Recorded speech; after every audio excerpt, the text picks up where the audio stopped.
צהריים טובים רבותיי. השיעור היום מוקדש לרפואתו השלמה של אבנר חיים בן חדווה לילה. הקדוש ברוך הוא יחזירו לאיתנו הראשון במהרה בימינו, אמן. סימן כ"ז. אנחנו עכשיו נכנסים לעובי הקורה של דיני קידושין. סימן כ"ו הסתיים בכלל הגדול שהאישה נקנית בכסף, בשטר ובביאה. אמרו לנו חז"ל שביאה זה לא שייך, רב מנגיד על מן מקדש בביאה. ועכשיו אנחנו עוסקים בדינים בעצם של קידושי כסף ובלשונות הקידושין. סימן כ"ז פותר בסעיף א' בדין קידושי כסף. אומר לנו המחבר שהאישה נקנית בכסף. איך מקדש בכסף? נותן לה שווה פרוטה. אז כמה זה שווה פרוטה? אומר לנו הרמב"ם, כן? או בפרוטה או בשווה פרוטה. אומר לנו הרמב"ם שזה 1/8 בישר האיטלקי. זה מה שכתוב בברייתא במציאה דף מ"ד עמוד ב'. והשיעור, הכוונה הוא חצי שעורה של כסף צרוף. זאת הכוונה. כמה זה היום? בערך. אני אגיד לכם כמה זה היום. 9 גרם זה 40 שעורות. תעשו חשבון. 9 גרם זה 40 שעורות. 9 גרם שלהם כמה כסף זה? 9 שקל זה 35. מה, מחצית השקל, כן? זה 9 גרם. וזה 40 אגורות. זה 40 שעורות. זה 40 שעורות, וכמה כסף זה? 9 גרם. אז תחלק 9. כמה כסף זה עולה? פחות מ-30 שקל. אחר כך אתה בודק לפי הערך בשוק. הבנתי. טוב. 9 גרם. 80 אגורות. אז חצי. טוב. אז 80. תעשה 9 חלק. רבותיי, אנחנו ניכנס קצת לנושא של שווה פרוטה. אז צריך לקנות אישה בשווה פרוטה. זאת ההלכה. עכשיו, מה הדין של כלי שהוא פחות משווה פרוטה? כלי שזה פחות משווה פרוטה. הדבר הזה נידון בפתש בסעיף קטן ב', והדבר הזה זה ספק של הרשב"א. הרשב"א כתב, כלי שהוא פחות משווה פרוטה, אני מסופק מהדינו. פתחי תשובה מביא שקצות החושן והנתיבות המשפט בחושן משפט בסימן פחת התקשו בדבר. אמרו זה לא מובן. הרי לכאורה זה גמרא מפורשת מה הדין בדבר הזה. הרי הגמרא אמרה שלמה אישה לא מתקדשת בחליפין? חליפין הכוונה נותנים סודר, ותמורת הסודר, כלומר מי שחפץ לקנות נותן סודר למוכר, והמוכר מקנה את מה שהוא רוצה להקנות לקונה. אז אומרת הגמרא שאישה לא נקנית בחליפין. למה אישה לא נקנית בחליפין? אומרת הגמרא בצורה ברורה, בגלל שאין בחליפין שווי של שווה פרוטה. אז אם כן, אומרים הקצות והנתיבות, הנה כתוב מפורש, שאם אין שווה פרוטה, גם אם זה כלי, כי חליפין נעשה על ידי סודר וזה כלי, אין בזה דין של אין קידושין. לעולם אני צריך שווה פרוטה, ואפילו אם יש פה כלי. אבני מילואים כאן, הוא מתרץ את השאלה הזאת. אבני מילואים, הוא מתרץ את השאלה, והוא אומר, זה שונה שם. שמה, המנהג הוא שכשעושים קניין סודר, זה קניין על מנת להקנות. דהיינו, המנהג הוא, כשעושים קניין סודר, אני הקונה רוצה לקנות מהמוכר. אני נותן לו את הסודר שלי. המנהג הוא שהוא לא שומר את הסודר בידו, אלא בעצם אחרי שנעשה הקניין, הוא מחזיר לי את הסודר. כלומר, זה קנה על מנת להקנות, ואחר כך תחזיר לי את הסודר. על זה אמרה הגמרא שאין בזה שווה פרוטה, ואישה לא מקנה נפשה בפחות משווה פרוטה. אבל אם אני נותן לה כלי, לדוגמה, אני נותן לה מחט. המחט שווה פחות משווה פרוטה. אבל המחט תהיה שלה לגמרי, אז זה המערש מה שצריך להסתפק. למה צריך להסתפק? כי אמנם המחט שווה פחות משווה פרוטה, אבל כלי, גם אם הוא שווה פחות משווה פרוטה, היות והוא ראוי למלאכה ועושים בו מלאכה, ועם מחט אפשר לתפור בגד שלם, ששווה כבר, יכול להיות כמה אלפי שקלים, אז מחט זה לא שווה 80 אגורות, מחט זה כלי עבודה.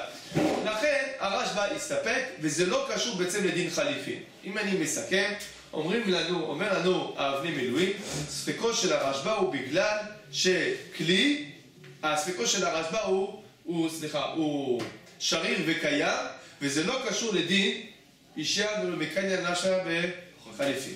זהו, אני לא הבנתי, אם האישה לא מקנה נפשה בפחות משווה פרוטה, מה זה משנה אם זה כלי או לא כלי? לא. היא לא מוכנה, פחות מזה, אני לא מוכנה, מה כאילו? הנקודה היא, אם אני נותן לה חצי שקל, אז מטבע שפחות משווה פרוטה, אז מטבע זה לא שווה כלום. שווה פרוטה אי אפשר לעשות עם זה כלום. אם אני נותן לה כלי, כלי יש לו משמעות מעבר לערך הכלכלי שלו.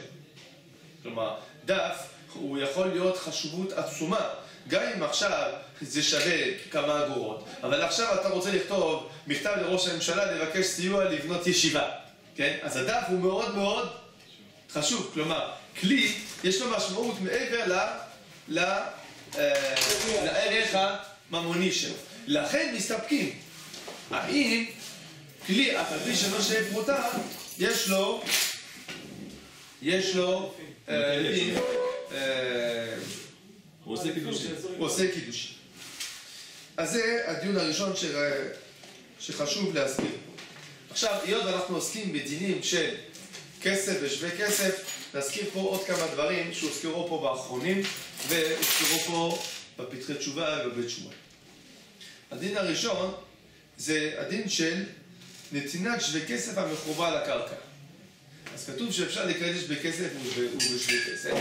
מה הדין למשל? לקדש את האישה על ידי תפוח שנמצא על העץ. תפוח שנמצא על העץ, והבן אדם מקנה לה את התפוח, עושה לה קניין, נגיד, כותב לה בשטר, התפוח של העץ הרי הוא שלך, ואני מקדש אותך בתפוח של העץ. בסדר? אז... רגע, זה נקרא שקידש אותה בשטר? לא, הוא מקדש אותה בתפוח. מקדש אותה בתפוח המחובר. אז הוא צריך מה? אז התפוח הוא שווה כסף. אני לא אמרת שהוא כתב, לא הבנתי. כי תפוח, אם אתה לא נותן לה ביד, אתה נותן את התפוח. תפוח נקנה או בהקביל ובמסירה, או שהוא מחובר לקרקע על ידי קניין שטר קונה בקרקעות. בסדר? אז נגיד, או בדרך אחרת, כן? או נגיד על ידי קניין סודר, הוא מקנה לה את התפוח. עכשיו, בעצם הוא מקדש אותה בדבר מחובר לקרקע. אז הבית שמואל כותב שהר"ן והרשב"א, וזה בתחילת מסכת קידושין, הם כותבים מפורש שזה מועיל. הר"ן והרשב"א, בתחילת מסכת קידושין, כותבים מפורש שזה מועיל. עכשיו שימו לב, הר"ן והרשב"א בעצמם שואלים את השאלה הבאה. הרי אנחנו יודעים שקידושין וגיטין הושבו זה לזה, שנאמר והייתה והייתה. אז מקיש יציאה להוויה, כלומר מקיש גיטין לקידושין. והנה, מצינו בגיטין שאי אפשר לגרש בדבר המחובר לקרקע. אי אפשר לכתוב גט על עץ ולהקנות את העץ לאישה ולהגיד לה, הנה הגט שלך, הוא נמצא על העץ. לא מועיל. לא מועיל. אז איך זה מועיל פה? אומרים הרשב"א והר"ן, מה שהוקש יציאה להוויה זה בשטר. כלומר, קידושי שטר שווים לקידושי לגירושים. אבל קידושי כסף, כסף לא שייך בגירושים, אז זה לא אומרים מקיש יציאה להוויה. אמנם מצינו בגמרא כתובות ע"ד עמוד ב' שכל ההוויות הושבו זה לזה, דהיינו ששטר כסף וביאה צריכים להשוות ביניהם. אומרים הר"ן והרשב"א זה לכל מיני עניינים, אבל זה לא להשוותם לגיטין, וזה לא להשוות קידושי כסף לגיטין. ככה אומרים הרשב"א והר"ן. וזה מה שהגיע בית שמואל.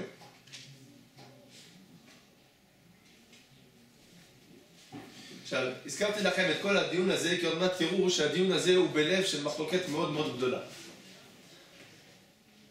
הדיון הבא שמוזכר בבית שמואל, זה הדיון של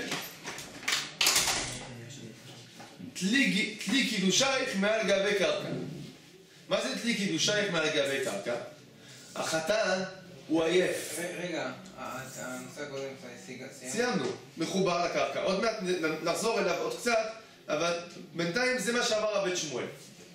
שהוא אמר שזה... זה נושא הבא שאנחנו עכשיו נדבר. זה בית שמואל. עכשיו, אני רוצה לדון בכלי קידושייך מעל גבי קרקע. כלי קידושייך מעל גבי קרקע, מה הדיון? החתן הגיע לחתונה עייף. ואז לא היה לו כוח להרים את הטבעת ולתת לכלה. מה עשה? הפיל את הטבעת על הארץ ואמר לה, קחי קידושייך מעל גבי קרקע. הנה, זה הטבעת שלך, תקחי אותה היא שלך. האם זה מועיל? האם זה מועיל?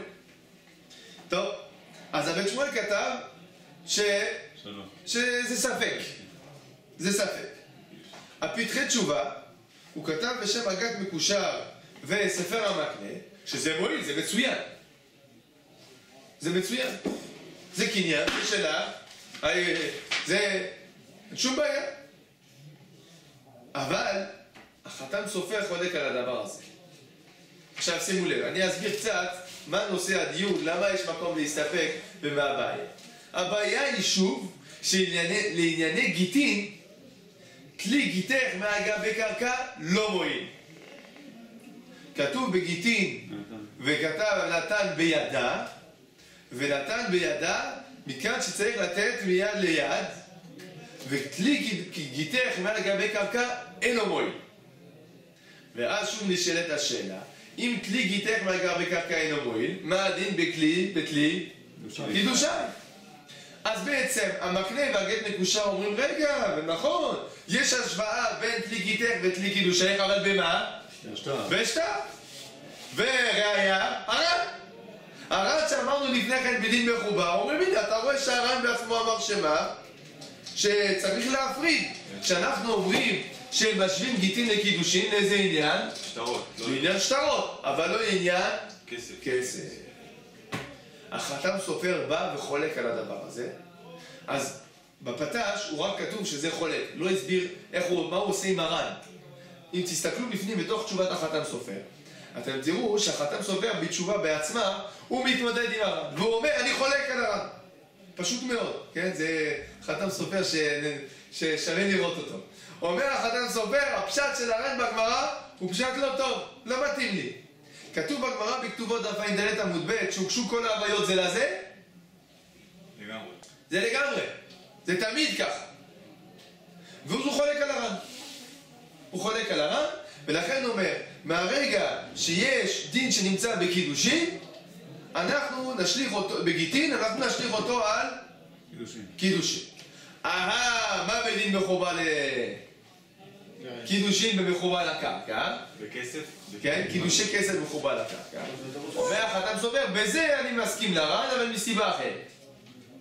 עוד מעט נראה, עוד מעט נזכיר. כלומר, אני אסכם בינתיים. לגבי כלי קידושך לגבי קרקע, מצד אחד המקנה והטיב והגט מקושר אומרים זה שייך רק בקידושי שטר, אבל בקידושי כסף אין שום בעיה, כי קידושי כסף אנחנו לא משווים אותם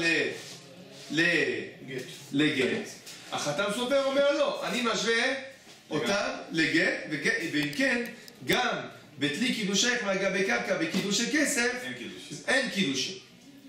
אומר החתם סופר, אבל פיכן לגבי מחובר, קידושים במחובר, מקנה לה את התפוח, אני מודה. אבל לא מטעם הר"ן, אלא מטעם אחר. מה הטעם אומר החתם סופר? אומר, מצינו בגיטין דין אחר. יש דין שבגיטין שכתוב, וכתב לה ספר כריתות ונתן בידה. אומרים לנו חז"ל, וכתב ונתן, שלא יהיה דבר מפריד בין הכתיבה והנתינה. דהיינו, יש תהליך אחד שצריך לעשות אותו בבת אחת. לכן, במחובר בגיטין זה לא מועיל. למה מחובר בגיטין לא מועיל? כי אם אתה כותב, אם אתה רוצה לתת למה אתה צריך עכשיו, מה צריך לעשות? לקצוץ. אז בעצם יש פה פעולה שמפרידה בין הכתיבה והנתינה. אומר החתם סופר, כל זה שייך בגיטין, למה? כי גם הכתיבה היא חלק ממעשה הגיטין. הכתיבה צריכה לשמה, יש דינים בכתיבה. כלומר, הכתיבה עצמה היא חלק ממעשה הגיטין. זה לא שייך בכלל בקידושין. נגיד, מה יהיה המושג בקידושין? הרי התפוח אז צריך לקצוץ תפוח לתת לה, נכון, אבל התפוח על העץ אין לו שום שייכות לשום כלום לקידושין. כלומר, אם בגיטין מצאתי וכתב ונתן, בקידושין יש רק ולקח, כן? כי ייקח, יש רק ונתן, אין וכתב, לכן לא שייך פסול מחובר בקידושין. בסדר? גם... בסדר? אני אמרתי כאילו שבעיה שזה מחוסר קציצה שהיא לא יכולה לקחת את זה ביד. היא לא יכולה לקחת את זה ביד וללכת. כן, אז הבעיה של מחוסר קציצה זה בגלל שיש בזה הפרדה בין כתיבה ונתינה, זה הסיבה בגיטיות. הוא אומר היה, הוא אומר... זה מה ש... זה הסיבה. אז מה זה הבן שמואל פה? לא, הבית שמואל הוא מזכיר סיבות, אני עכשיו אסביר לך מה שהחתן סופר הסביר. למה החתן סופר הוא מסכים עם הדין אבל פי שהוא חולק על היסוד של הר"ן. זה מה שהסברתי עכשיו. הסברתי את החתן סופר, לא את הבית שמואל. בסדר?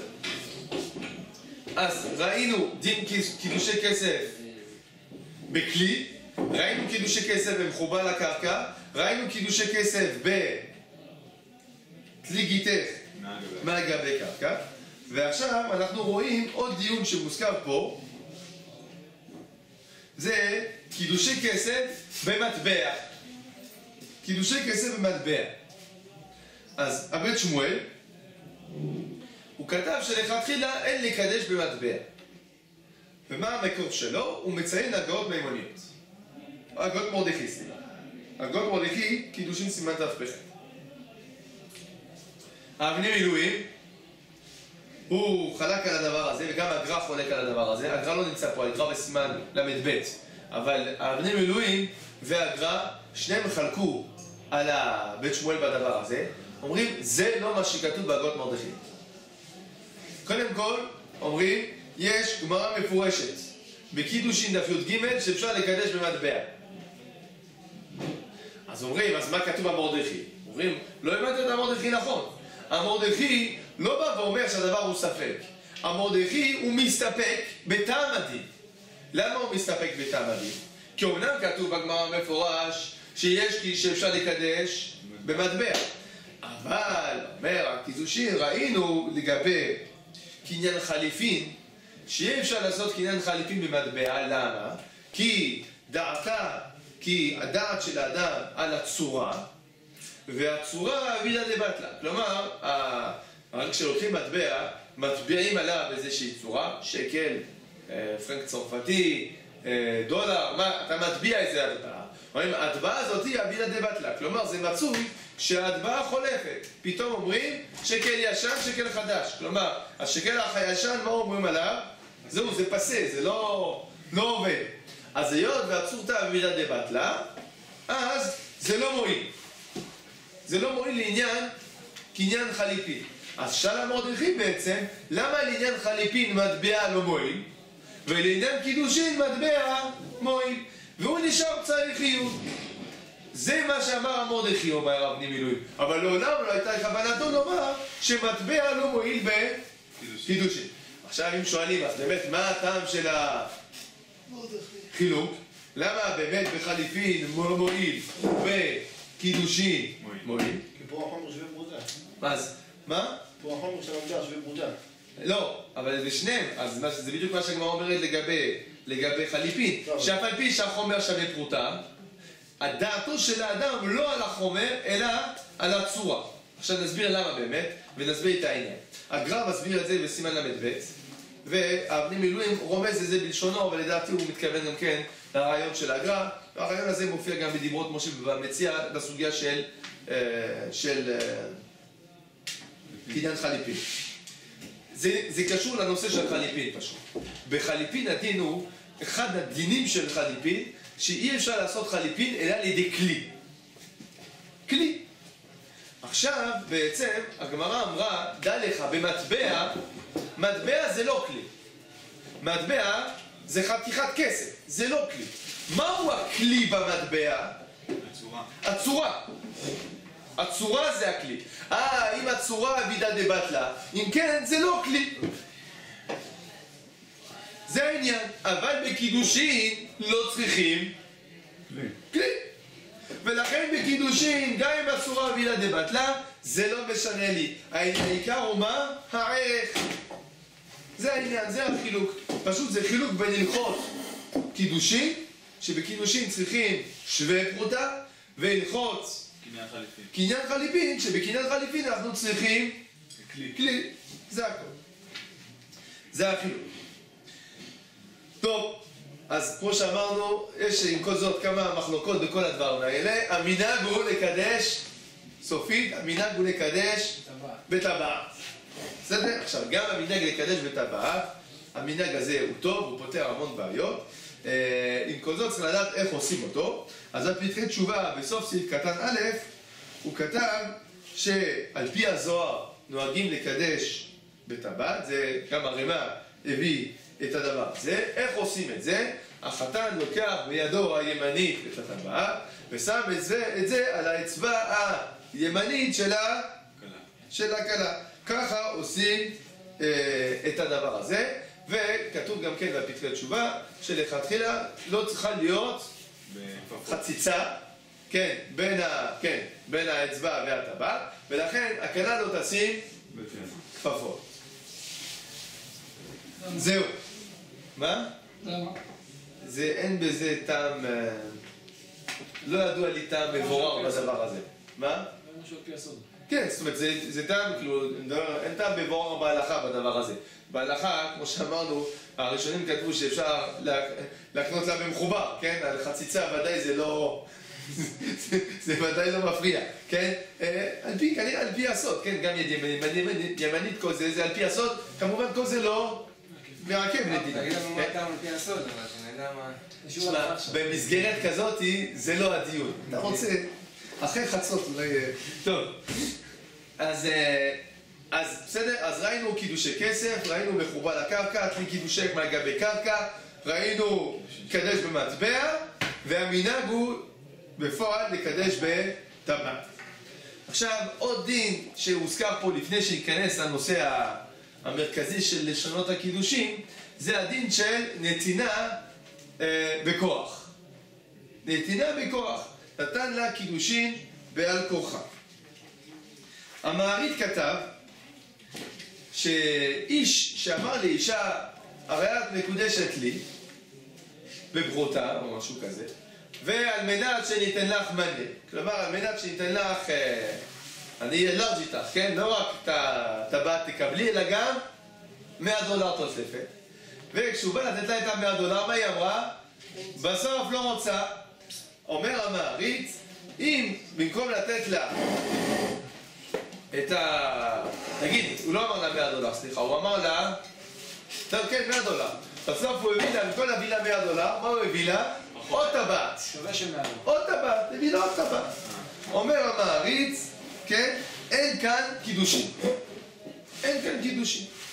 בפשטות, למה אין כאן קידושים? בגלל שבמקום לתת לה $100, הוא נתן לה שווה $100. בעל כורחה. ובעל כורחה. רגע, מה בעל כורחה? בעל כורחה הטבעת? בעל כורחה, הטבעת השנייה. שנייה. כן, אם הוא נתן לה $100 זה היה בסדר. זה לא בעל כורחה. נכון. לא. לא. גם אם נותן לה, זה בעל כורחה כל העסק. היא לא רוצה בכלל היא לא להתחתן. רוצה. הוא תולה את זה בשני דברים. הוא לא רוצה עכשיו. מעריץ. זה לא משנה. היא לא רוצה את זה לא משנה אם היא לא רוצה בגלל שהיא לא רוצה או בגלל שהיא לא רוצה בגלל שזה זווה קשר. זה לא משנה. בגלל שהוא שינה.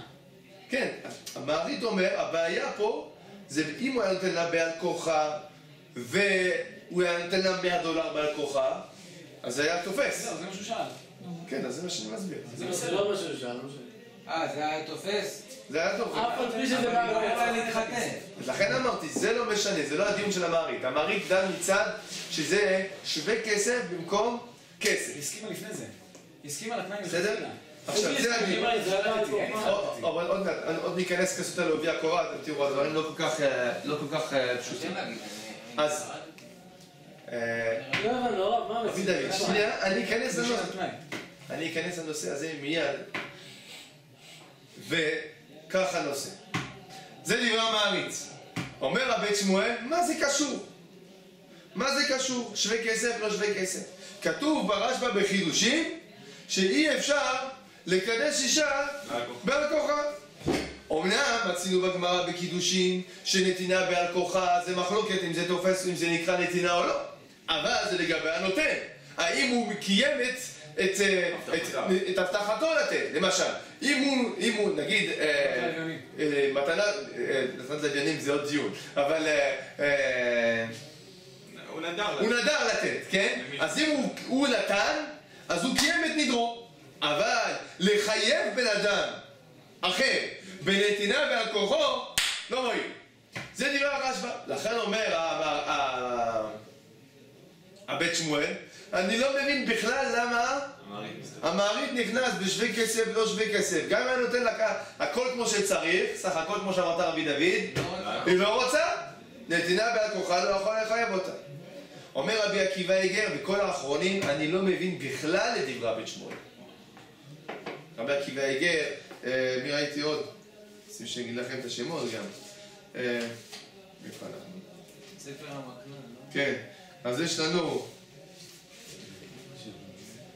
הגילון מרשה, בני מילואים, כן, המקנה. אז כולם כתבו, זה לא מועיל. אין דמיון בין הדברים. למה אין דמיון בין הדברים? כי על מה דיבר הרשב"א ועל מה מדבר המעריד. זה שתי סוגיות שונות לחלוטין. הרשב"א מדבר שבן אדם לא יכול לבוא ולתת, לקחת את היד של אישה בכוח, לשים לה טבעת, להגיד לה, הרי את מקודשת לי, והיא צועקת, לא רוצה. הנה, קיבלת, זהו. אומר הרשב"א, אין דבר כזה, כן, לחייב בן אדם בעל כוחו להקנות, כן, שהיא תקנה את עצמה לבעל. זה לא מועיל, זה מה שאמר הרשב"א. אבל המעריד לא דיבר על זה. המעריד דיבר שהוא אמר לה, הרי את מקודשת לי בטבעת זו, על מנת שייתן לך 100 שקל. היא אמרה, מקובל עליי.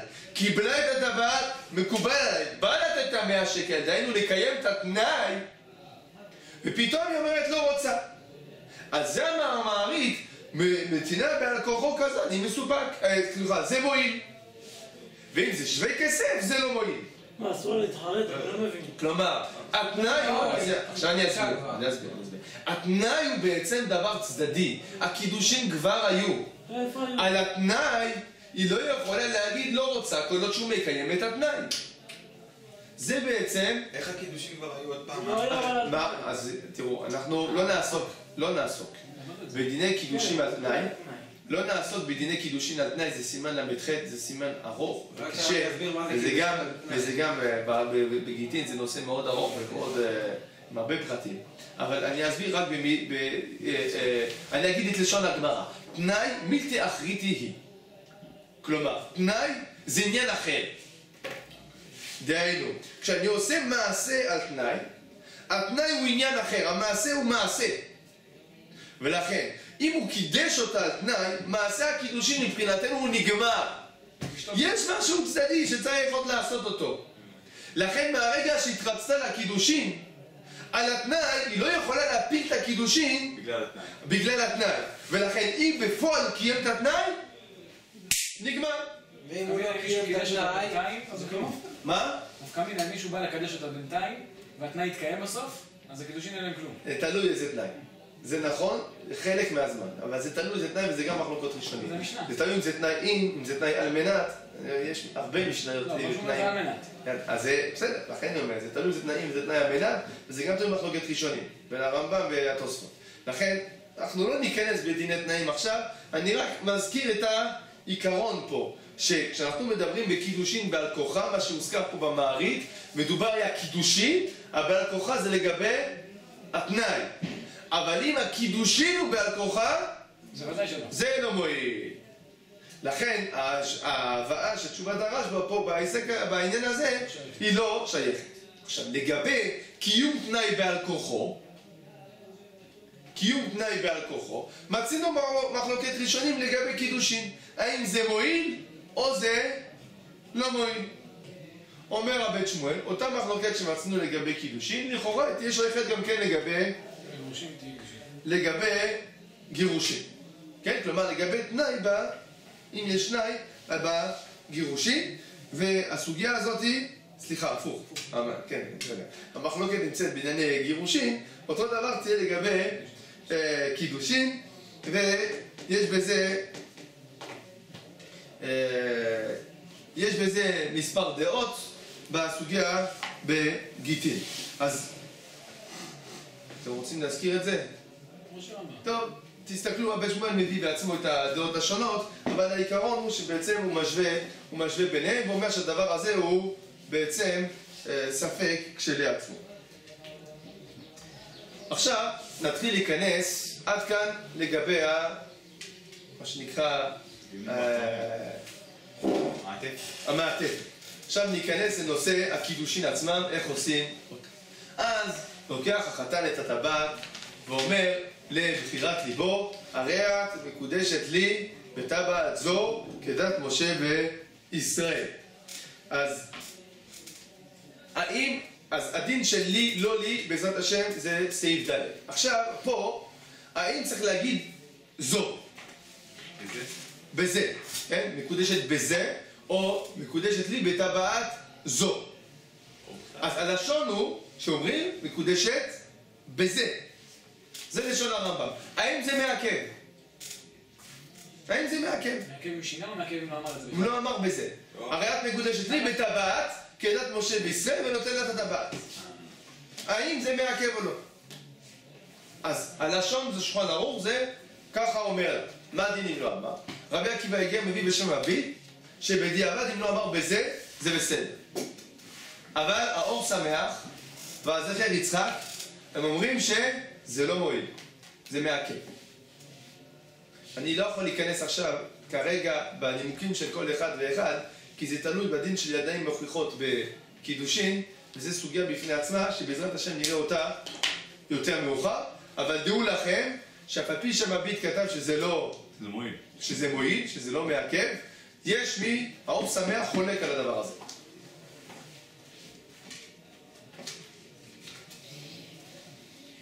מה זאת אומרת? היא לא מקודשת? לפי האור שמח, זה כן, ולכן זה יהיה לנו בעיה לכאורה של ספק קידושין בדבר הזה. טוב. עכשיו, הלשונות. אז הבן אדם אומר לה, הרי את מקודשת לי כדת משה וישראל, מקודשת. מה הוא אומר לה? הרי את מאורסת לי. זה גם בסדר, כן? יש לשונות שהן מאוד מאוד ברורים. עכשיו, אחד הלשונות שהגמרא שאלה עליו, וזה הלשון שניכנס עכשיו בו מיד, זה הרי את חרופתי.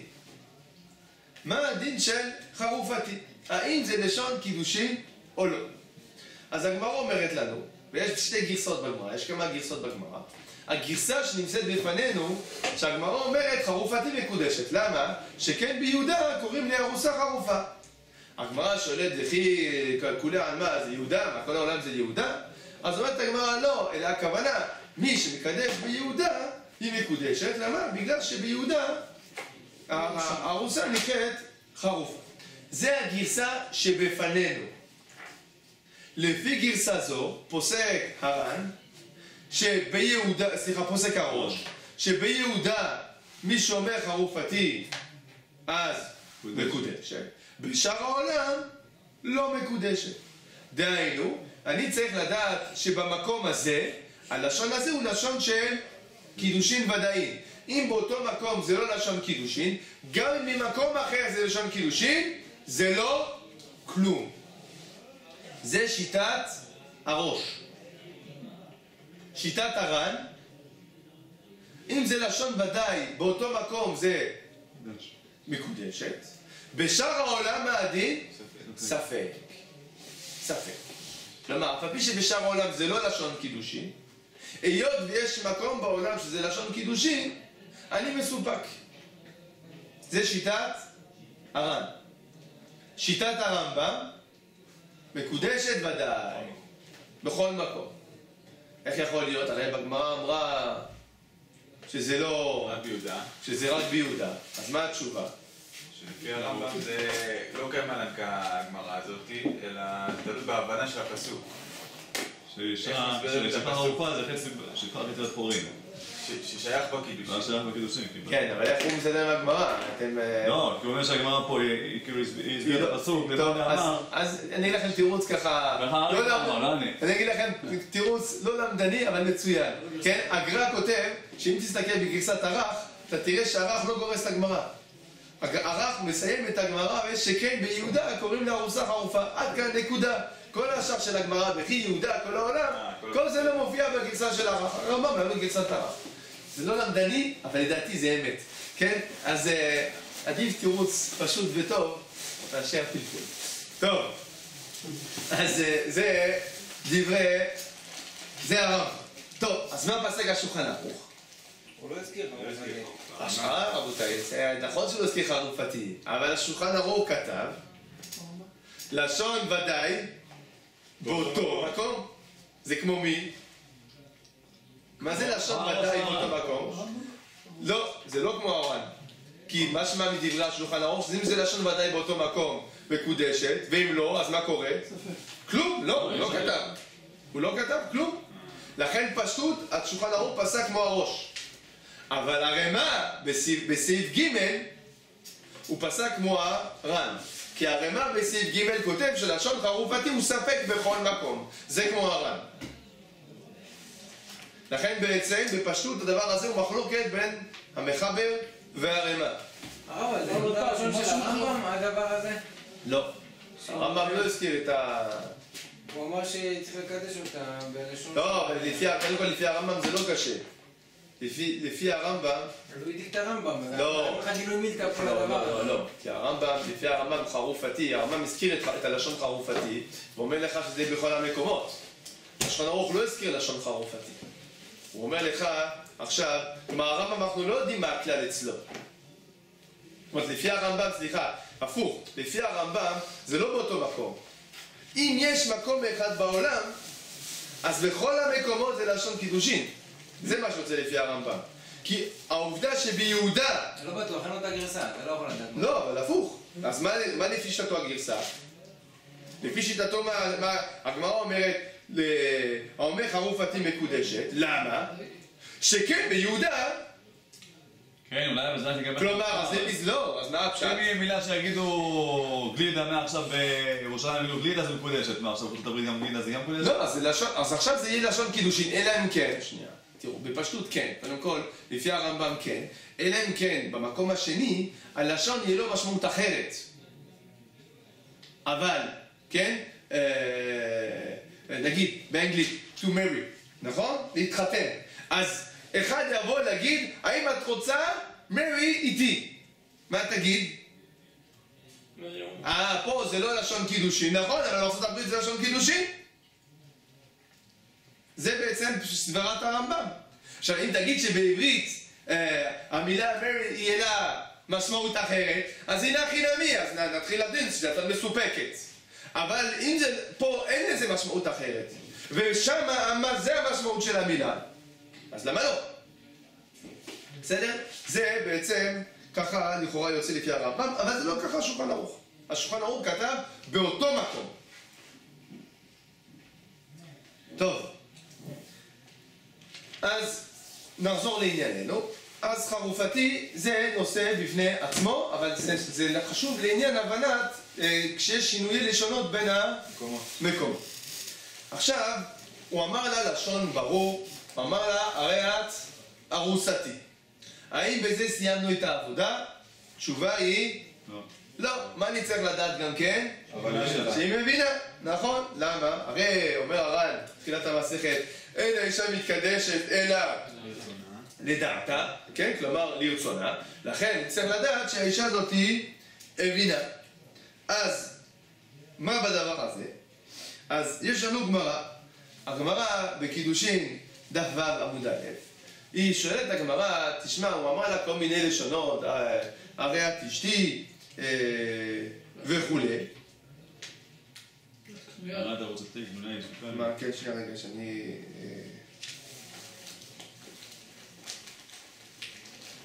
כן. אז הגמרא שואלת, אז סליחה, מהגמרא, אז הגמרא אחר כך דנה לגבי דין גם כן ששותק ונתן לה. והגמרא אומרת באופן כללי שאנחנו צריכים לדעת שמה? שהאישה מבינה מה שהולך כאן.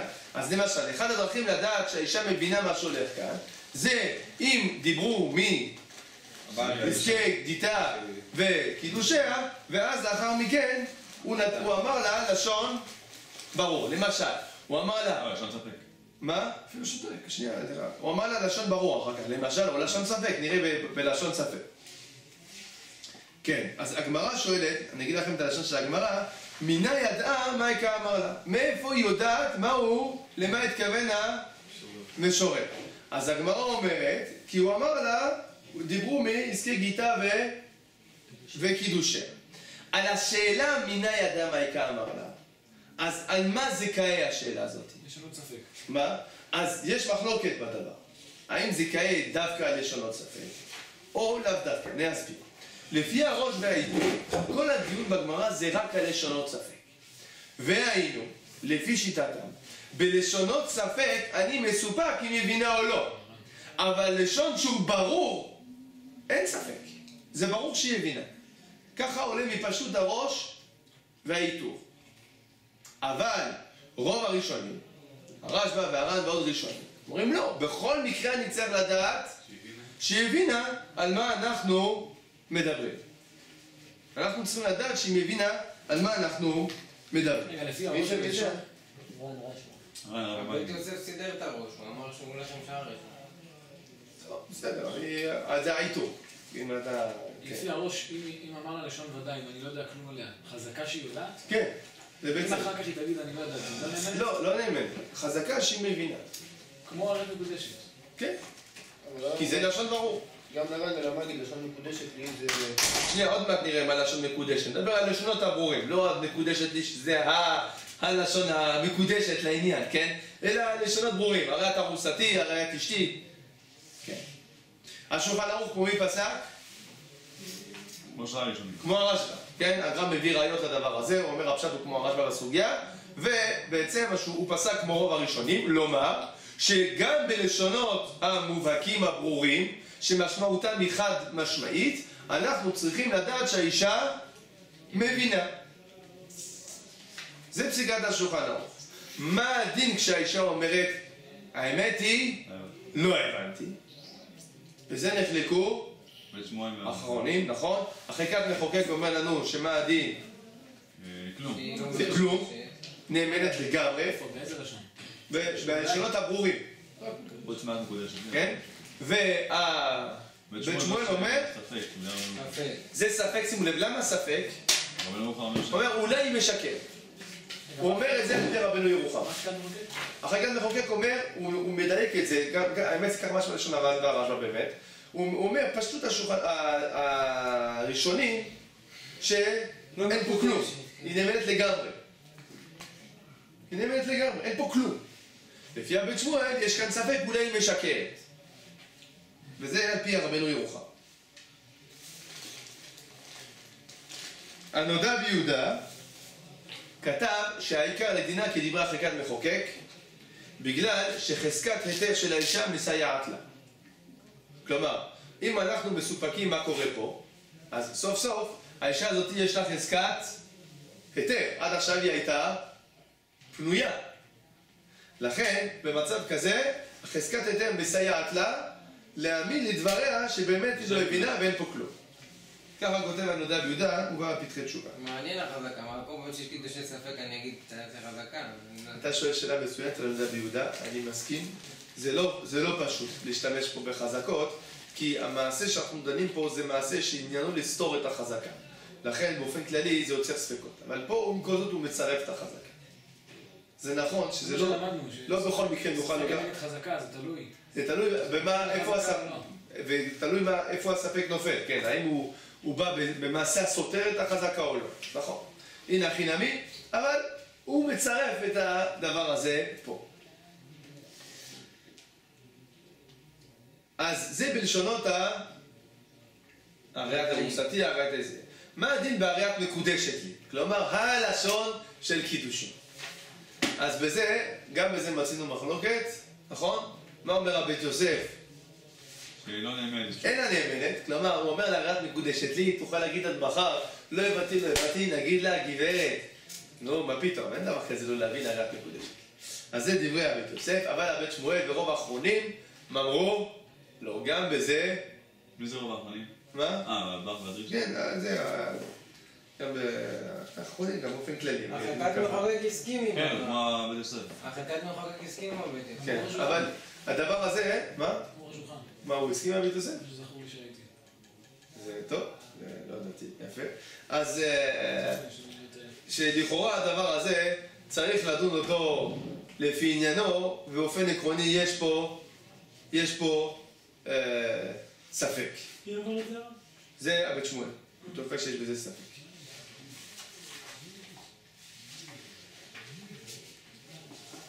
עוד מעט נחזור להבנה יותר עמוקה של הדברים פה, למה באמת היא תהיה נאמנת. כן, צריכים להבין למה היא תהיה נאמנת, למה לא, כל הדיון בזה, בעזרת השם נראה בסעיף. עכשיו, נושא האחרון של סעיף א', זה הנושא של דיברו בעסקי גיטה וקידושיה, ועמד וקידש בשתיקה. כלומר, אומר לה, תשמעי כמה יהיה יפה כשנתחתן, ואני רוצה להתחתן איתך. נכון? את יודעת שאני רוצה להתחתן איתך, ואז הוא מוציא לה טבעת ונותן לה את הטבעת, כן? אז אנחנו, מה הדין בזה? אז הגמרא אומרת לנו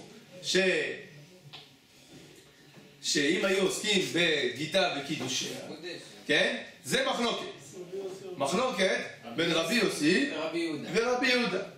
והגמרא אומרת שרבי יוסי אומר שזה מועיל, ורבי יהודה אומר שזה לא מועיל. הגמרא אומרת על זה כתנאי, והיא מביאה מחלוקת בין רבי ורבי הושעיה לגבי מעניין לעניין באותו עניין. כלומר, דיברו בדבר הזה, עברו נושא, חזרו לנושא, זה לא היה ישירות מנושא הקידושים למעשה של הנתינה. אז, ובעצם השאלה שהטרידה את הראשונים זה מה הדין מעניין לעניין באותו עניין. ועמד וקידש. מה הדין במקרה כזה? אז הר"ן ובעל האיתור, הם הבינו שמה שאמרה גמרא כתנאי, הכוונה שהמחלוקת שכתנאי זה לא מסביר את המחלוקת של רבי יוסי ורבי יהודה, אלא מה שאמר רבי יוסי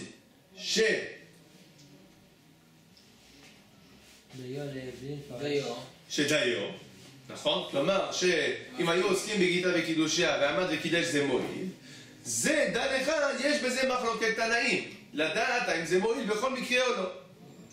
ואז יוצא, יפה, ואז יוצא שהלכה כרבי, כי הלכה כרבי מחברו, ואז יוצא שההלכה היא שזה לא מועיל מעניין עניין באותו עניין.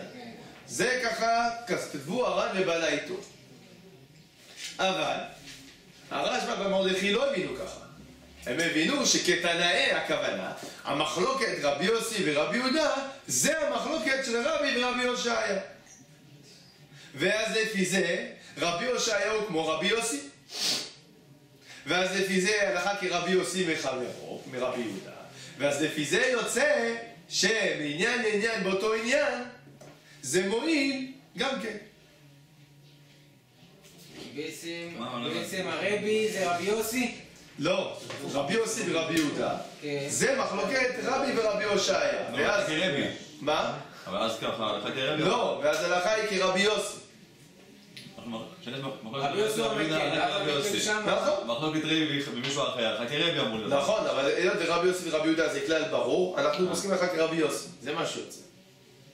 ואז רבי הושעיה הוא בעצם כרבי יוסי. ואז יוצא שפוסקים כרבי הושעיה. כלומר, זה תלוי איך מבינים את המילה כתנאי. בסדר? השולחן ערוך פסק כמו מי? כמו רבי יוסי ורבי רבי. השולחן ערוך פסק כדברי הר"ן ובעל האיתור, דהיינו שדווקא באותו עניין, הרמ"א ציין את דברי חולקים, דברי הרשב"א והמרדכי. עכשיו, הערה מעניינת של המשנה למלך, מופיע בפתחי תשובה, והמשנה למלך אומר, זה לאו דווקא אם הוא מדבר על עסקי קידושין שלו. זה גם אם הוא יכול לדבר על עסקי קידושין של חברו. החבר שלי אמר לי שהוא ממש רוצה להתחתן איתך. זה גם מועיל. למה? רק רגע. ואני שלוחו. החבר שלי אמר לי שהוא ממש רוצה להתחתן איתך, והוא מינה אותי שליח. בסדר, זה מה שליח. אז היא מקודשת לחבר. כן, של החבר. מקודשת לחבר, ברור. גם לא הבנתי מה. כן, מקודשת לחבר. כלומר, זה לאו דווקא הדין הזה, הוא לאו דווקא כשהוא מקדש אותה לעצמו, בגלל כשהוא מקדש אותה לחברו, כמובן אם הוא שליח. טוב, נושא האחרון שמופיע בסעיף א', מה הדין שדיברו בפניה, כן? לא דיברו איתה, אלא דיברו בפניה, הוא מדבר עם הבת שלה. את יודעת, הבת שלך, אני רוצה להתחתן איתה. והוא נותן לה טבעת. מה הדין בזה? המרדכי אומר שזה גם כן, זה תופס. בית שמואל הוכיח מדבריו שלא צריכים להגיד הן. כלומר, הוא הביא מהבית יוסף במקום אחר, שהאישה צריכה להגיד, שכשהוא נותן לה בשתיקה, היא צריכה להגיד הן. אומר, אתה רואה מהמרדכי שלא צריכה להגיד הן, כי אם זה רק בפניה, והוא לא מדבר איתה, על מה היא תגיד הן. לכן הוא אומר, מפה הוכחה שלא צריכים להגיד הן, כשעמד וקידש בשתיקה. אבל הכסף איש אומר שצריך להגיד הן בזמן שהוא מדבר איתה, לא בזמן המתינה. אבל הנה חינמי, לכן הוא אומר, אתה לא צריך את ההן הזה. אתה לא צריך את ההן בכלל, כי הוא מדבר איתה. לא יכול להיות, אם אחרים אומרים... הוא מדבר עם אבא שלה, זה לא יפה שבת ככה מתכנסת לשיחה שלה... הוא לא מדבר איתה, הוא מדבר עם מישהו אחר. כן, זה האבא צריך להגיד לו. קיצור, זה לא מוזכר, כל התנאי הזה של ההן וזה במרדכי, זה משהו... עד כאן סעיף א'. סעיף ב' הוא בעצם עוסק בלשונות הברורים. הריית אשתי, הריית זקוקתי, הריית קנויה לי, וכתוב פה שמבינה דבריו זה מועיל. ואז רבותיי פה ניכנס קצת יותר להבנה של איך זה עובד הדבר הזה. אז הגמרא אמרה שבכל הלשונות צריכים שיהיה הבנה כמו שראינו לפי הרשב"א והר"ן. עכשיו צריכים להבין למה בפשוט אם היא אומרת שהיא לא מבינה, מה הדין? אמרנו לפי החלקת מחוקק בכלל נאמנת לגמרי, לפי הבית שמואל זה ספק, אבל בכלל היא מעוררת ספק. למה היא מעוררת ספק? אז הוא אמר לשון, הרי את מאורסת לי. למה שתהיה נאמנת? כי זה לא כזה ברור. אז התשובה היא... עכשיו כל עוד זה לא מקודש. אבל תגיד, לפי השיטה שבכלל מערת מקודשת לי ואתה אומר אני מסופר. למה שתהיה נאמנת? אז רבותיי קודם כל צריך לדעת, כבר מאוד מאוד פשוט. אני אגיד עכשיו דברים פשוטים מאוד, הם לא כתובים, אבל הם פשוטים. זה ברור שזה ככה. זה דברים שבלב. ומה הכוונה? הרי הרצון של האישה להתקדש או לא, או להבין או לא, זה דבר שאין שום עד בעולם שיכול לראות אותו, אם היא מבינה או לא. אני יכול לדעת שהיא מבינה לשון מדבר אחר, אבל באותו רגע, אם אני רואה אותה פעם ראשונה בחיים שלי, אני לא יכול לדעת אם היא מבינה או לא. אני רואה בן אדם נותן זה, אולי היא פשוט לא מבינה עברית בכלל. בתור עד, כשאני רואה נתינת טבעת, האם אני יודע אם היא מבינה או לא? לא יודע כלום. עכשיו זה דבר, ידיעת הלב למי זה מסור? רק הקדוש ברוך הוא, רק הוא יודע, האדם נראה לעיניים, כן? אז עכשיו היא באה ואומרת, תשמע, אני אומרת האמת, אני לא מבינה, פשוט לא מבינה. אז אומרים, היא נאמנת, כי באמת רק היא יודעת אם היא מבינה או לא. אף אחד בעולם לא יודע. עכשיו, אם יבואו עדין יגידו, תשמע, מה אתה מספרת סיפורים? אתמול היה אחד שאמרה, את מקודשת לי, ואת לא רוצה להתקדש אליך, להתקדש זה אומר להתחתן, אז ברור שזה לא יעבוד במבחן המציאות. אבל אם באמת לא יודעים כלום, היא אומרת, אני לא מבינה, לב יודע מרת נפשו, רק היא יודעת את האמת. אבל פי כן, שאלו אחרונים שאלה אחרת. אחרונים שאלו, רגע, בסדר, אז היא יודעת אם היא מבינה או לא. אבל, תגיד לי, העדים עכשיו שרואים את המעשה, אז סוף סוף הם לא יודעים אם היא מבינה או לא מבינה. אז אולי אין פה עדות. כי אם ידיעה שהיא רוצה להתחתן והיא מסכימה והיא מבינה, זה דבר שצריך עדות. אם כן, כשהעדים אומרים, אנחנו ראינו, אמר את מקודשת לי, והיא אמרה תודה רבה בשמחה, אולי היא לא הבינה, אולי היא חשבה שזה רק מתנה. מאיפה העדים בעצם באים להעיד על קידושין? אולי אין פה בכלל עדות. זאת השאלה ששאלו אחרונים. הפתש לי בשני תירוצים, אבל לכם תירוץ שלישי שלעניות דעתי הוא מבחינת ההבנה הוא יותר פשוט. איפה הפתש הזה? הפתש זה סעיף קטן ו'. אז הפתחי תשובה הביא מאבני מילואים. האבני מילואים אמר יסוד גדול, זה יסוד שמופיע בר"ן. הוא אומר שבמעשה הקידושין רק הבעל פועל. האישה היא הפקר. דהיינו, מה זה קידושין? הבעל אומר אני רוצה לקנות אותך. זה לא שהאישה מקנה את עצמה או מוכרת את עצמה לבעל, אלא האישה אומרת לה מה? תעשה מה שאתה רוצה, אני הפקר. היא הפקר והוא לוקח אותה. במילים אחרות, כל מעשה הקידושין, מי עושה אותו? הבעל. לכן, כשהעדים מעידים על הריאת מקודשת לי בית הבת זאת ידת משה בישראל, נתן לה, זהו, הם העידו על כל הסיפור. הסיפור של ההבנה של האישה, של לרצונה ולא לרצונה, זה נושא צדדי. והם... מה צדדי? בלי שהיא מבינה, קידושים לא חלים. שנייה. שאלה קטנה. שנייה. והיא, כן, והיא תגיד לאחר מכן מה שהיא רוצה. זה הבנת אבני מילואים. כן. זה, אני אומר שכשהאישה היא מקנה את עצמה, היא אומרת, אני מסכימה להתקדש, אז אני אומר שהיא נהייתה הפקר ועכשיו הכל נהיה אצל הבעל. נכון. אבל פה אני לא יודע על זה. אין הכי נמי. בסדר גם. אני מסכים. עוד מעט נגיד לכם... להגיד לכם במילים אחרות. קודם כל, האבן האזל מקשה את זה על האבן המילואים. האבן האזל, הוא אומר, הדברים של האבן המילואים לא מובנים. לא, זה לא קשה לר"ן. זה לא ציטוט של הר"ן? לא, הוא בנה על הר"ן. הוא בנה על הר"ן, הר"ן מדבר שהיא מסכימה. הוא אומר שכשהיא מסכימה היא עושה את עצמה הפקר. זה הכוונה שלה. הוא לוקח את זה לעניין עדות. בדיוק. עכשיו,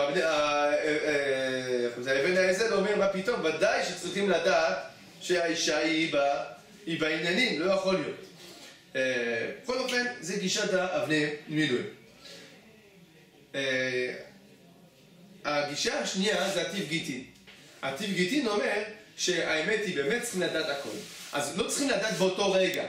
אבל האישה, מה שהאישה נאמנת, זה מיד אחרי קידושין היא אומרת, רגע, מה התכוונת? מה זה קידושין? אז אני אומר, היא נאמנת. כי תוך כדי המעשה, ברור לנו שמה? שהיא לא מבינה. אבל אם לאחר מכן, לא נאמנת. זה יכול להיות אחר כך שהיא לא הבינה. זאת אומרת, לאחר מכן, לא נאמנת. זהו. לאחר מכן אנחנו אומרים, היה פה מעשה ברור. מי אמר את זה? זה עתיב קידוש, עתיב גיטין. זה פתש סעיף קטן כאן. עכשיו, לעניות דעתי, הדבר היותר פשוט, זה מה שאומרים הרב שמעון שקופ והאבן האזל בדבר הזה.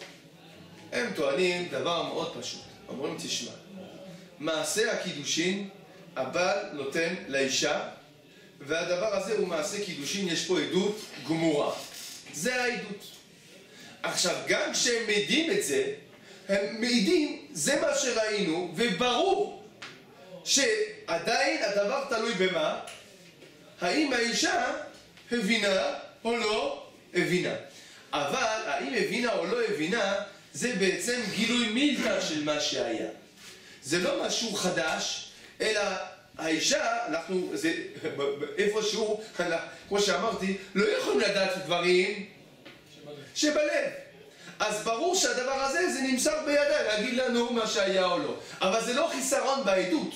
למה זה לא חיסרון בעדות? כי הם ראו כל מה שהיה אפשר לראות.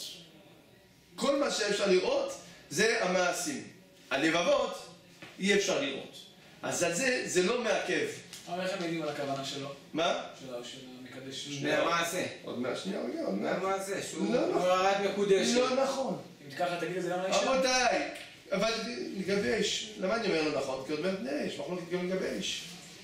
נכון? יש מחלוקת לגבי האיש. השאלה הזו בעצם היא גם השאלה לגבי האיש. נכון. והדבר הזה נראה, יש גם מחלוקת לגבי האיש, מה הדין?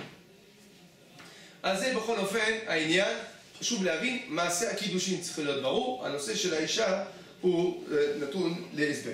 האיש אינו נאמן, כתוב, אבל האיש אינו נאמן, כן? הבית יוסף כתב שהאיש אינו נאמן לומר שהוא לא הבין. מה הסיבה בפשטות? הוא מדבר, אז הוא מבין משהו מדבר. מה אין לו, אבל באמת בסתם? אבל המעריץ, גם בזה המעריץ כותב שלא. אם באמת יכול להיות שהוא שמע את החבר אומר רק מקודשת לי, הוא חשב שזה לשון מתנה, אז גם הוא נתן לה. ואז זה ספק, אומר המעריץ. מה הדין בסתם הרב? לא, במקודשת לא, גם במקודשת הוא אומר את זה? הוא לא דן במקודשת. הוא מסביר את העיקרון, זאת אומרת, הוא אומר, גם איש, לפעמים הוא אומר מילים, והוא לא כך מבין אותם. זה מצוי, לפעמים אנחנו משתמשים במילה, כן? ואנחנו לא בטוחים ב100% במשמעותה. אלא מה? חשבנו מתוך הקשר אחר שזה המשמעות. פתאום מתברר לנו שזה לא. אז הוא חשב מתוך ההקשר. הוא ראה, בחור נותן לבחורת הבאה, אז הוא חשב שזה כאילו להגיד לה ינתית המתי. ואז הוא נתן לה את הטבעת. בסוף התברר שזה קידושין. לא התכוונתי עד כדי כך, כן? אז הדבר הזה הוא לפי המעריץ, זה לא... גם האיש יש מקום לדון בכוונת. טוב, עד כאן סעיף ב', שזה הלשונות הברורים. סעיף ג', לשונות המסופקים. יש לשונות שמופיעים בגמרא, רק מיועדת לי, מיוחדת לי, עזרתי, נגדי, צלעתי, סגורתי, כל הדברים האלה זה לשונות שהם לא לשונות מובהקים של קידושין. דהיינו, אם אני אקח את המילון ואני אפתח, אני אמצא כמה וכמה הגדרות למילים האלה, כך שאני לא יודע בצורה ברורה שהמילים האלה הם מילים של קידושין. מה הדין במקרים אלו? אז הגמרא אומרת לנו שבפשטות זה ספק מקודשת. רבנו ירוחם כותב, בדברים גם, זה מובא גם בגר"א בסעיף קטן י"א, רבנו ירוחם זה מובא בבית שמואל, סעיף קטן י"א, הוא כותב שבלשונות המסופקים, גם אם היא והוא אומרים התכוונו לקידושין, מה הדין? אין כאן קידושין, אין כאן קידושין ודאי, יש פה ספק. למה זה ספק? כי סוף סוף, מה שראו העדים, מה ראו העדים? ראו משהו מסופק. כלומר, ראו הכל, יודעים להגיד כל מה שהיה, אבל מה שנאמר זה לשון מסופקת. לכן יש פה רק ספק קידושין, כי מבחינת העדים, כן, המעשה היה מעשה מסופק. מבחינתם זה כאילו הוא אמר, הרב מקודשת למקודשת, מקודשת למקודשת, מקודשת למקודשת. לא הצלחנו להבין האם הוא רצה לומר מקודשת או לא מקודשת. זה מעשה מסופק, זה העדות. אבל הרב, לפי מה שאמרנו שהעדים הם לא מעידים מה הכוונה, הם מעידים על המקרה, אז כאן... בדיוק. נאמר שזה ודאי קידושין. בגלל זה יש בעיה, בגלל שהמקרה, אם אני לוקח את המקרה, פותח את המילון, מה הדין של עזרתי? אבל הם באו ואמרו לך... לפני, שנייה, קודם כל, המעשה הוא מעשה מסוים. לכן מצד העדות, יש פה עדות שהיא בעייתית. העדות היא עדות של ספק. עכשיו, מה שהם באים ואומרים, זה לא משנה לי. כי העדות היא עדות שהיא עדות של ספק. יש עדות שהיא עדות גמורה, הרי את מקודשת לי. אז העדות היא עדות גמורה. כלומר, יש פה קידושין גמורים. רק מה, כדי שקידושין יחולו, אני צריך גם כן שמה? שהיא מתרצה, שהיא מתכוונת. היא באה ואומרת, לא התכוונתי, וזה דבר שמתקבל על הדעת. טוב, בסדר גמור. אבל פה, המעשה, הקידושין עצמם הם בעייתיים. אז זה לא יעזור שהם אומרים התכוונו, נכון, אבל זה כאילו לא היו פה עדים על הדבר. עכשיו, זה לא בדיוק כאילו לא היו פה עדים על הדבר, כי יש פה עדים, אבל העדים הם עדים על מה? על מעשה מסופק. לכן זה עדות על מעשה מסופק. לכן הדין הוא ספק קידושין, מה שהם אומרים לא משנה. רגע, ספק קידושין... סליחה, ספק קידושין גם אם שניהם אומרים התכוונו. עכשיו נראה מה כשהם אומרים לא התכוונו. ספק קידושין באופן כללי צריך להגיד מספק? כן. אבל מה נפקא מינה בספק קידושין? יכול לקדש לה עוד פעם. גם נכון, אבל עוד נפקא מינה. מה נפקא מינה בספק קידושין? לא, גט שני, שני. אם היא קידשה, שוב, אם מתקדשת, מישהו אחר קידש. יפה, קידושה אחרת תופסים בה, זה המשמעות, זה הנפקא כן, מינה. אבל מספק. נכון, אבל זה יצטרך גט מזה ומזה. בדיוק, זה הנפקא מינה, קידושה אחרת תופסים בה. זה מובן פשוט. כן, זה מובן. לא התכוונתי לחדש מעצמי, אמרתי רק מה שכתוב. חייב להסביר פה את העניין של ידי קיום, כי אחרת באמת זה לא מובן, השאלה של סגין. אני, רק בגלל שהקשבתי קצת לרע... אז אני, בסדר, נכון, דיברנו על זה קצת בסדר, אני אגיד זה בחצי מילה. צריך לדעת שעדי קידושין זה לא כמו עדים של ממון. בעדים של ממון אני צריך עדים כראיה. במילים אחרות. ניתן פה דוגמה. אני עשיתי קניין עם חבר שלי. שנינו מסכימים, שנינו אומרים אמת. עכשיו, למחרת, אז אני לא אחזור בי, אבל אולי החבר, כן, הוא אומר, מה פתאום לא היה, לא נכון. מה הדין? נבוא שנינו לבית דין, מה יגיד הבית דין? אין ראיה, אין מה לעשות. אבל האמת היא שבשמיים יש פה גזל. למה? כי מצד האמת, הקניין הוא תפס. הקניין הוא לא צריך עדים כדי לתפוס. העדים זה רק בתור ראיה. דהיינו, מי יהיה חכם? ואני חושד בו, אני אביא עדים כדי שיהיה לי ראיה אם מחר הוא יכפור בי. במילים אחרות, זה מה שאומרת הגמרא בקידושין סמך עמוד א', לא עברו סהדה אלא לשקרה. העדים לא נבראו אלא לשקרנים. זה בממונות. אבל בגיטין וקידושין זה לא ככה. בגיטין וקידושין, בן אדם קידש הוא והיא, ושניהם יודעים שמתכוונים לקידושין, והם רציניים ומה, הוא נשבע לה בכל הדברים שבו. עדיין אין פה כלום. כלום. כלום. כי בשביל גיטין וקידושין צריכים שיהיו שני עדים נוכחים. העדים הם אלה שמאפשרים לקניין הקידושים לחול. אם אין עדים, אין כלום. לכן גם אם ביארו שניהם למחרת הבית דין ויגידו התכוונו והיינו רציניים וכולי, יגידו הבית דין לכו לסבלותיכם. אתם לא קשורים אחד לשני בכלל. בסדר? זה עדי קיום. לכן פה העדים, מה הם העדים? זה חיוני לנו. כי גם אם שניהם מתכוונים, סופו של דבר אין פה עדי קיום. כי העדים הם עדים על מה? על מעשה ספק. לכן מצד, היות יש פה בעיה בעדות הקיום, אז יש לנו פה קידושי ספק ותו לא. מה הדין? מה הדין? בקידושי ספק. אם הבעל או האישה אומרים, לא התכוונתי, לא הבנתי.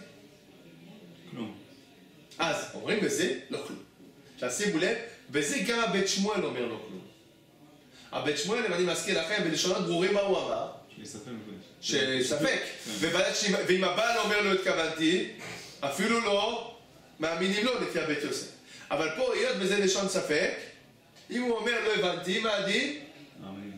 כאילו לא התכוונתי, מה הדין? נאמן. נאמן. למה נאמן שוב? כי זה דברים שהעדות לא דנה על זה. זה דברים שבליבו. הוא אומר, באמת לא הבנתי, באמת לא התכוונתי. העדים, מה הם מעידים?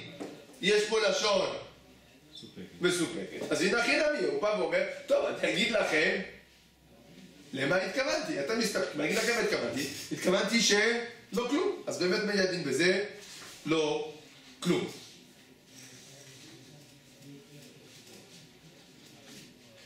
עכשיו, עוד נדון בדין לשונות המסופקים.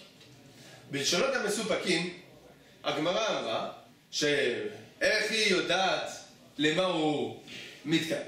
אומרת הגמרא, מדובר שדיברו לפני כן על נזקי גיטה וקידושיה. לכן, בסתמיות, באיזה מקרה יש פה ספק קידושי? כשדיברו בעסקי גיטה וקידושיה, ובסוף אמר לה, הרי את צלעתי. ונתן לה טבעת. מה הדין במקרה כזה? ספק מקודש. מה יהיה הדין אם הוא אמר לה, הוא בא, דבר ראשון שהוא אמר לה, לא חיבה ואהבה לא כלום, הרי את צלעתי. מה הדין במקרה כזה? אז לכאורה אין פה כלום. פשט הגמרא שאין פה כלום. עכשיו, באה היא ואומרת, התכוונתי, אני מכיר אותו, תמיד הוא שנון כזה, והוא עשה לי, אני הבנתי, ברור, הוא מתכוון לקידושים, כן? אז מה אומרת, אז בזה מחלוקת ראשונה. בסדר? הר"ן אומר, כל מה שאנחנו צריכים שדיברו בעסקי גיטה וקידושיה, זה כדי שהיא תבין שלפחות הוא בעניינים. עכשיו, אם היא אומרת שהיא הבינה, אז היא לחינמי, היא הבינה. ולכן, יש פה ספק. מה מצד העדות? אז העדות היא עדות מסופקת, זה בדיוק, העדות היא עדות מסופקת, וזה מה שאומר הר"ן. אומר הר"ן, מצד העדות זה תמיד עדות מסופקת. כל הבעיה שדיברו על הסכמי גיטה וקידושיה זה כדי שהיא תבין. אז אם היא אומרת שהיא הבינה, אז היא הבינה, ויש עדות מסופקת, ספק קידושים. אבל מה איתו? מה עם הבעל? אם הוא... והוא אומר אותו דבר. לא משנה, מספיק שצד אחד מפיל. ופה כמובן, שני הצדדים אומרים ככה. אם הוא אומר לא התכוונתי, אז ברור שזה לא מועיל. הוא אומר גם כן שהוא מתכוון. הוא אומר משהו. זאת אומרת, או שיהיה ספק קידושין או שבכלל לא יהיה. יפה. קידושין לא יהיה. נכון. הראש והרמב"ם, הבית שמואל דייק מלשון הראש והרמב"ם, שזה לא ככה. שלעולם אין פה כלום. צריך להבין לכאורה, למה אין פה כלום? הרי זה לשון מסופקת, והיא אומרת התכוונתי, והוא אומר התכוונתי, למה זה לא כלום? תעזרו שבגמרא זה כתוב שזה לא כלום לפי שיטתם, אבל למה זה לא כלום באמת? אז פשוט צריך לומר שהלשונות האלה זה לא רק שזה לשון מסופק, אלא זה לשון רחוק להשתמש בזה. ואז, אם הוא דיבר בעסקי גיטין וקידושין, אז אני אומר, אתה יודע, לפעמים הלשון הזה משתמשים בה גם כן לעניין גיטין וקידושין. אם הוא לא מדבר בעסקי גיטין וקידושין, אז בכלל אין פה כלום. כלומר, גם העדים לא מסופקים בכלל. בסדר? זה העניין. כלומר, עסקי גיטין וקידושין זה לא רק בשביל הבנתה, אלא זה בשביל שהעדים ירד להם האסימון שיש פה מקום לספק. זה בעצם לפי הבנת הראש והרמב"ם. הרי מה פסק כמו מי? הר"ן. הבית שמואל חלק על הר"ן, אבל הגר"א, אם תסתכלו, הוא אליץ בעד דברי הר"ן. מי פסק כמו הר"ן? הר"ן פסק כמו הר"ן. עכשיו, עוד לשון שאנחנו צריכים להתעסק בו, זה הרעת נשואתי. אז הרשב"א כתב בתשובה שאומר הרעת נשואתי היא לא מקודשת. למה היא לא מקודשת? כי נישואין זה על ידי ביאה וחופה ולא על ידי טבעת. אז זהו. אז הרמ"א העתיק את לשונו והוא הבין שבעצם אין פה באמת כלום. לא, יש ספק, לא? לא, כלום. עשינו לתוך הלשון מסופקים. הוא כותב אבל אין כלום. אין כלום, הוא אומר אין כלום. עכשיו, החיקת מחוקק, הבית שמואל והגר"א אומרים מה פתאום? לשון הרעת נשואתי זה יותר טוב מאשר לשון מסופקת. אלא, בהרעת נשואתי, אם הוא לא דיבר איתה עסקי גיטה וקידושיה, אנחנו מסופקים. כי נשואה, זה ודאי מתקרב לענייני קידושים. אם הוא דיבר איתה עסקי גיטה וקידושיה, והוא אומר לה בסוף הרעת נשואתי נותנת הבא, פה זה ברור לנו שזה קידושים. כלומר, שימו לב, לפי רוב האחרונים, הרעת נשואתי זה יותר טוב מאשר לשונות מסופקים. כי בלשונות מסופקים, אם לא דיבר איתה עסקי גיטה וקידושיה, מה הדין? כלום. זה לא כלום. דיבר איתה עסקי גיטה וקידושיה, מה הדין? ספק. פה בהרעת נשואתי לא דיבר עסקי גיטה וקידושיה, ספק. דיבר, ודאי. אבל אם הוא לא דיבר זה כלום. מה? מסבירים שהרשב"א דיבר כשהוא לא דיבר על עסקי גיטין וקידושין ואז אמר שזה כלום, לא שזה ספק. אני רק רגע. אם אמר הרעת נשואתי ולא דיברו לפני זה על קידושין, זה כלום. שנייה. אני אגיד לכם. הם גם חולקים על הרשב"א. בפועל הם חולקים על הרשב"א. זאת אומרת, הם חולקים על הרשב"א. לפי הרשב"א בנשואתי גם הם דיברו, זה... נכון, הם חולקים על הרשב"א. הם אומרים הלשון הזה של נשואתי לשון טובה. הם חולקים בפועל על הרשב"א. הם חושבים שזה ספק להלכה. הבית שמואל הסביר שמה שהרשב"א דיבר זה במקרה שלא דיברו על עסקי... כן, זה עוד איכשהו כדי להגיד שהרשב"א לא... זה לחלוק על הרמ"א גם כן. בשביל לחלוק על הרמ"א. אבל בפועל, אין לי עכשיו להסתכל בפנים עוד פעם ביחד עכשיו, אני לא אערכה שיעור אולי, אבל הבית שמואל מסיק להלכה, שזה ספק. בסדר? טוב, לפי הטעם של הרשב"א. הספר המקנה, בפתחי תשובה, הוא כותב שאם עשו חופה לפני קידושין, או במקומות שעושים החופה והקידושין בבת אחת, אז פה מסתבר שגם לרמה, הריאת נשואתי זה תופס, כן? כי בשלמה כשעושים קידושין בזמן אחד ונישואים בזמן אחר, אתה אומר, תשמע, מה ריאת נשואתי? זה לא שייך עכשיו. אבל במקומות שתמיד עושים את הדברים ביחד, אז הריאת נשואתי זה הדרך להגיד, הרבה אנשים היום, הם לא יודעים בכלל מה ההבדל בין קידושין ונישואים, מבחינתם זה הכל נקרא נישואים, חתונה. לכן הוא אומר, הריאת מתחתנת איתי. נו, אז למה התכוון המשורר? לעשות מה שעושים בחתונה, דיינו, קידושין ונישואים, הכל בבת אחת. זה הספר המקנה. מי זה? הרב איינשטיין? הרב יונתן איפשטיין? לא, לא, לא. זה ראשון. לא, לא. לא, לא. לא ראשון. לא, לא, זה לא ראשון. לא ראשון? לא, לא, זה לא ראשון. נדבר עם משהו של הקבלה. טוב.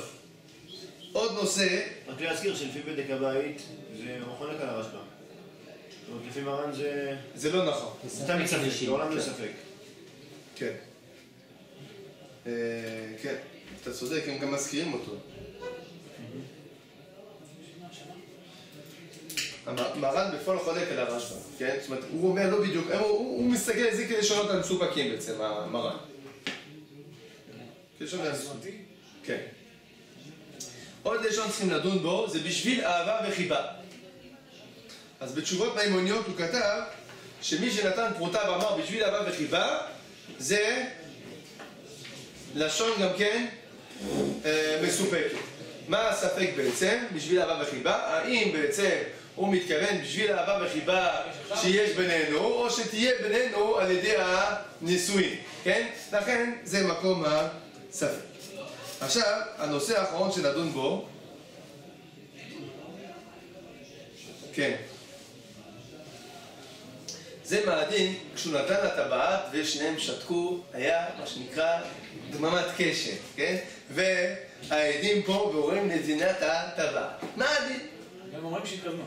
ואחר כך שואלים אותם, אומרים, מה? בטח, התכוונתי לזה. אנחנו אוהבים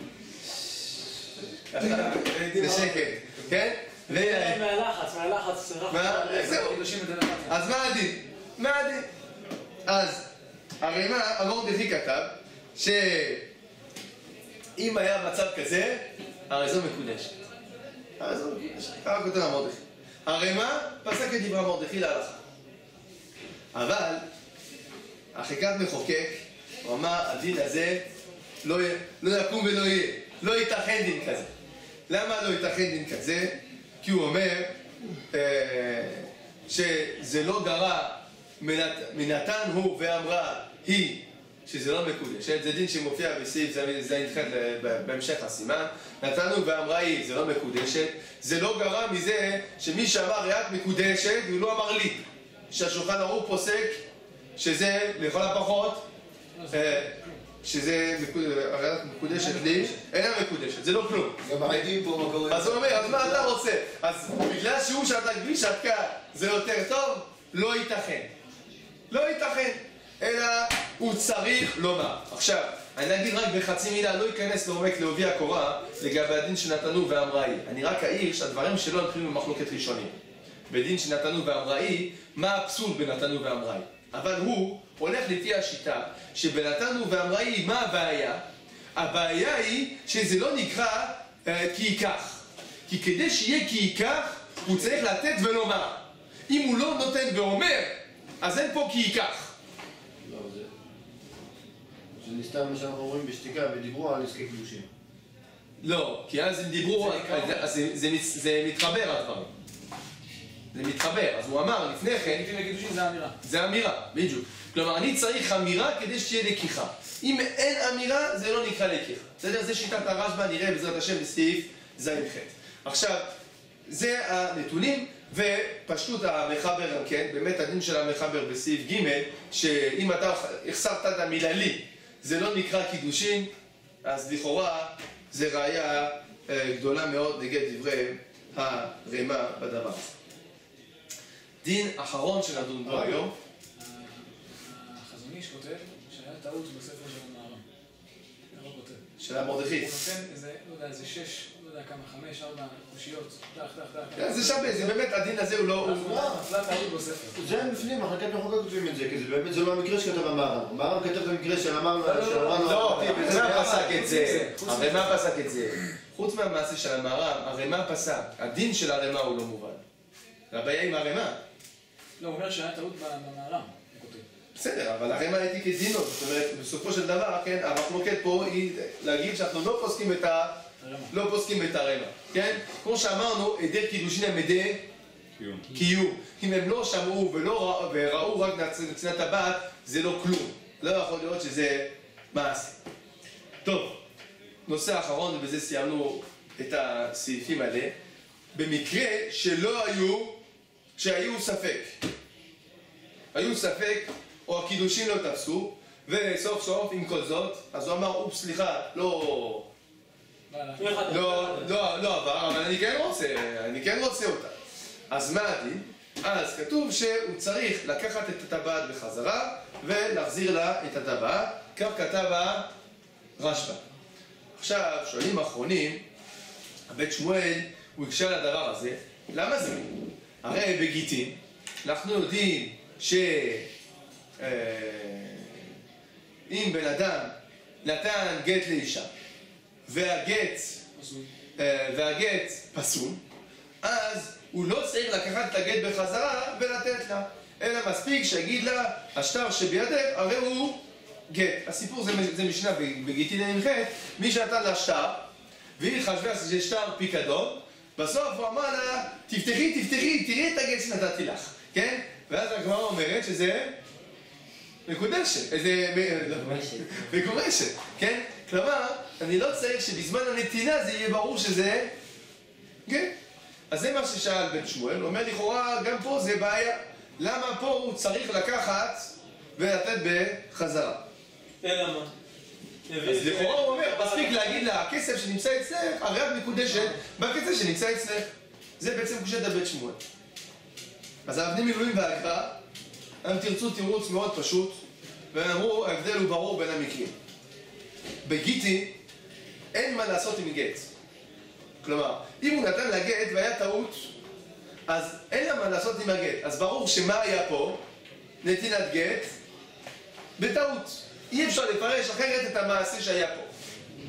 אבל, אם הוא נתן לה טבעת, והוא אומר לה, את עזרתי, אולי היא התכוונה, הוא נותן לי מתנה כדי שנעבוד לו איתו בעבודה. הרי, נכון? זה יכול להיות שלשון מלאכה עזרתי.